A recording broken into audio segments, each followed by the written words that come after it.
Hey there, expert. So listen, our mission here at the Expert Project is to positively impact the world of other business coaches and consultants just like you. We want to help them make more impact, have more income, and have a positive influence on the world. And see, the only way we can do that is if you've heard something in today's episode that moved you, created an insight, changed your perspective, or gave you an aha moment. All I'd ask you to do is take 10 seconds, rate, and review this podcast so together we can help spread the word about this podcast and have a positive influence in someone else's world.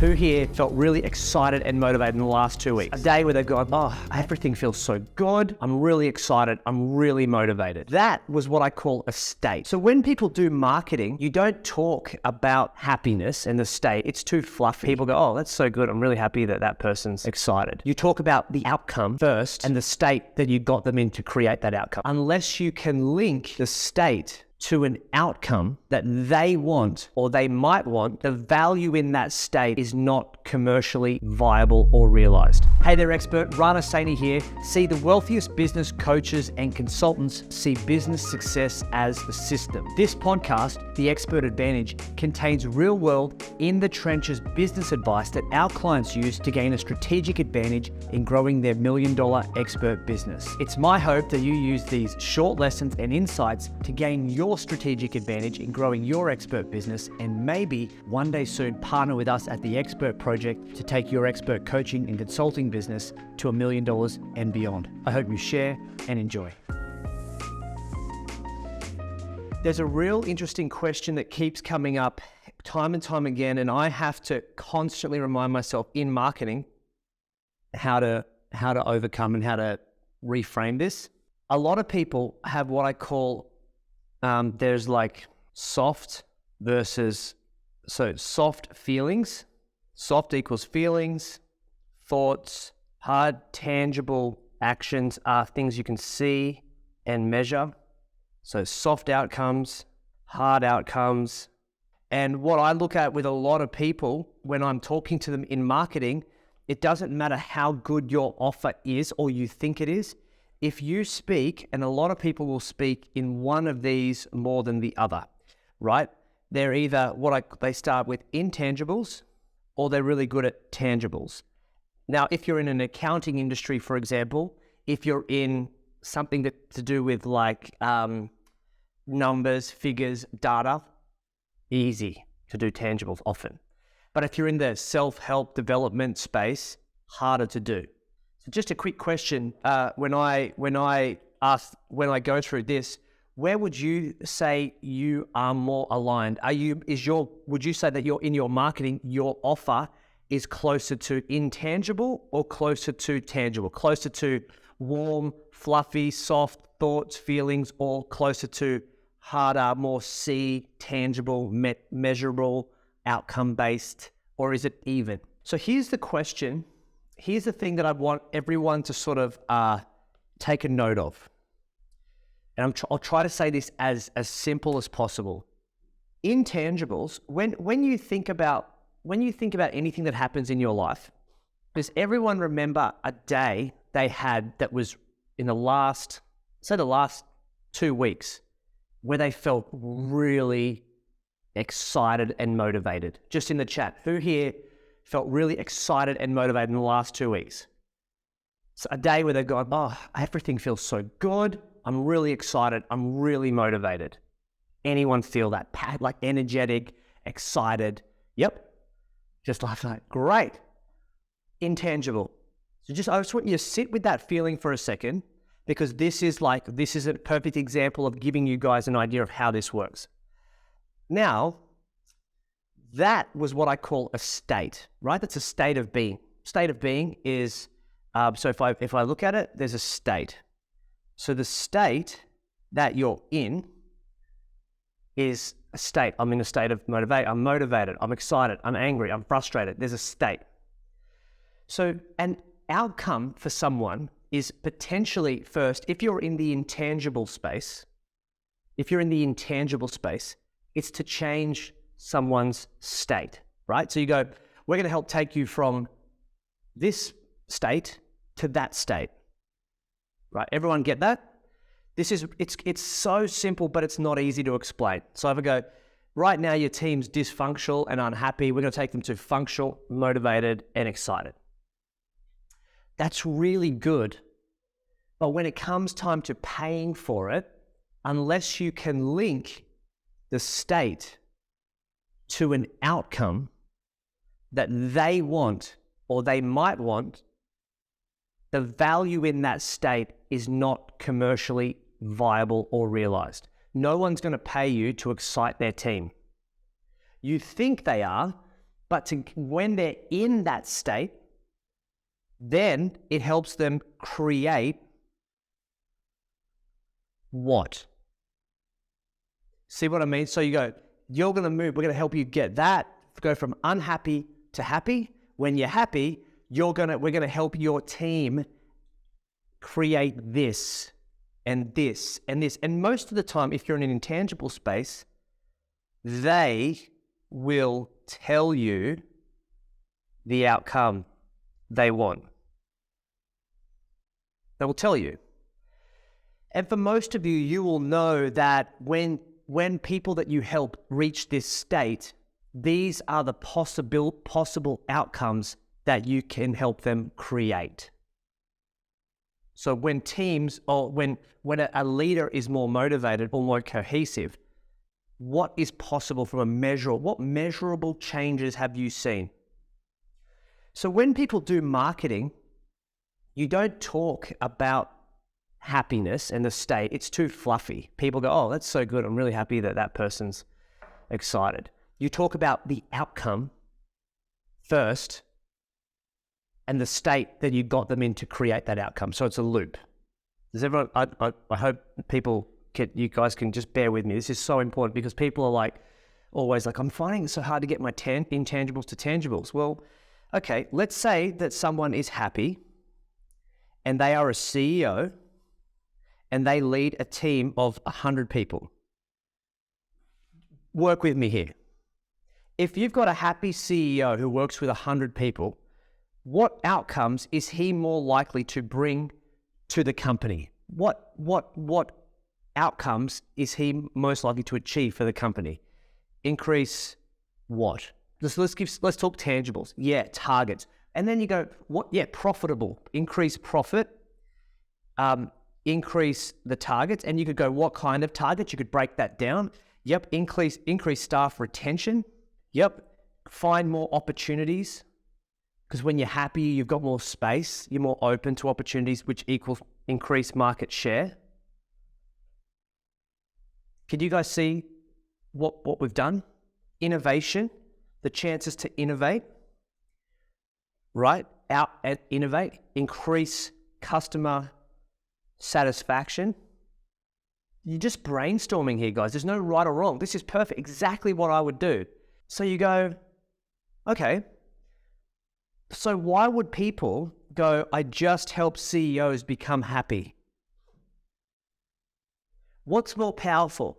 I just help CEOs become happy, or I work with CEOs to bring about organizational change by increasing profit, increasing retention of talent, increasing the opportunity inside of the market share, and increasing company innovation.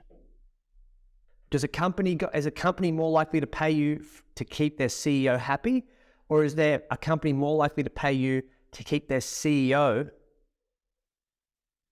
profitable, on track, on target? Right? You see what I'm saying? So whenever you guys go, well, I'm more intangible, what I'm saying is you've got very clear on the state. You're super clear on the state. You're a master at talking about the state. But what you're not seeing is what the state helps you create. And in that is your marketing. We talk about month 1. We're going to talk about how we help CEOs increase profit. Month 2, we're going to talk about how and these are all, because the opposite of these things are the problems. So an unhappy CEO or a burnt out CEO that leads hundreds of people, what are the tangible outcomes that they will see? And you could literally go and swap the opposite. Profitability will fall. Targets will remain unhit. In fact, you will have to spend more money to hit targets. Profitability goes down. Morale goes down. Great talent leave. Opportunity gets missed. Competition goes and gets more market share than you. You lack innovation and innovation, so you don't develop your products or services, so you get left behind. Customer satisfaction drops.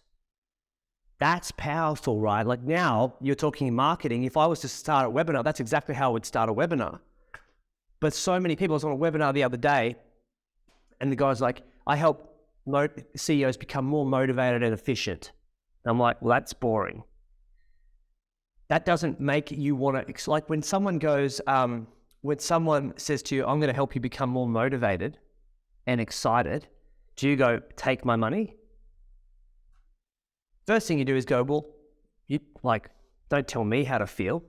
You know, there's that reaction of like, why do I need that?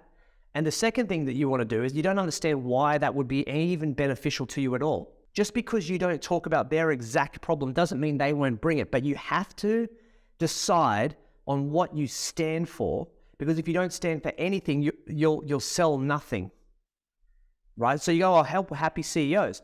And I'm the best in the world helping happy CEOs become more profitable, help their teams hit targets, and increase the retention of key players so middle management is strong. That's my mastery. They go, well, do you help with innovation as well? Of course I do. People are so scared to go, well, what if I say I increase profitability, but what they want is increasing customer satisfaction? Well, you can't say everything, right? You could sit there all day and imagine doing a webinar.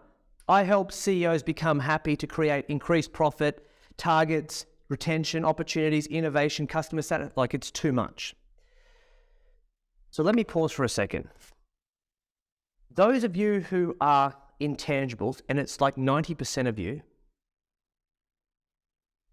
you need to get really good at understanding the state that you're the master at creating. Anthony Robbins is the one, get in a state, rah. What I'm saying, guys, is that this is the difference between like average marketing that everyone's doing and insanely compelling marketing that most people miss. Remember this, write this down.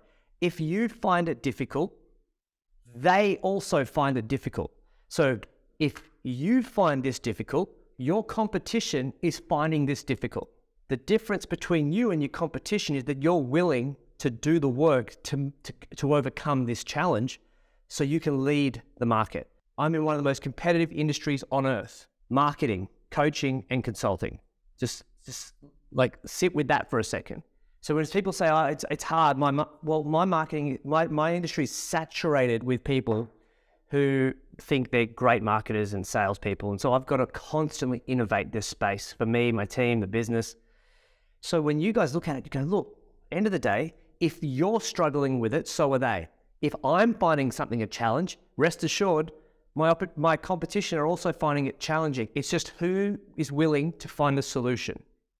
So if you are the other person and you go, well, I'm very good at tangibles, right? You do the opposite, exact opposite. So if you're going to help people create an outcome, and you can go, well, my outcome I help people create are for someone. So who was that? You're pretty balanced, Anne. You said. So maybe give us in the chat a couple of examples of tangibles that you help people create. Who else said Troy? You said tangibles. Can you give us a couple of examples? Just so it makes it real for me. Pop the note. Yes, you did. Anne said, I do this in messaging, but the problem I find I'm having is that people think I just get them leads and sales rather than also helping their staff become, okay, interesting, great. Okay, well, there you go. That's a great question. Increase cash flow. So let's go that, and I'll circle back on what Anne said, because that's probably what you guys are finding as well. So we can increase cash flow. Increase cash flow. If you increase cash flow for a company, what state does that put people in? When cash flow is high, what state does it put a company in? right? Yeah, less stress. But when you're less stressed, what else happens? What happens? Like if your cash flow is strong, you could say confidence, creativity, productivity, increased motivation. See, same thing, swap it. Now, can you imagine if you're the other way and you go, great, so what do? I help businesses reduce stress, increase confidence, increase creativity, increase productivity, and increase motivation. That's a lot. Yeah, I'm pretty good. Okay, cool. So when you help people create that new state, what does that create for the company? What tangible outcomes? Well, when they're in that state, they their cash flow goes up, staff retention go up, they attract better quality clients, they can invest more so their leads increase because they can invest more money. See what I mean? There's all these tangibles. So what you look at, guys, is that's a simple thing that you should just bookmark this session. If ever anyone says, what's the tangibles or intangibles? How does it work? This is the thing to do.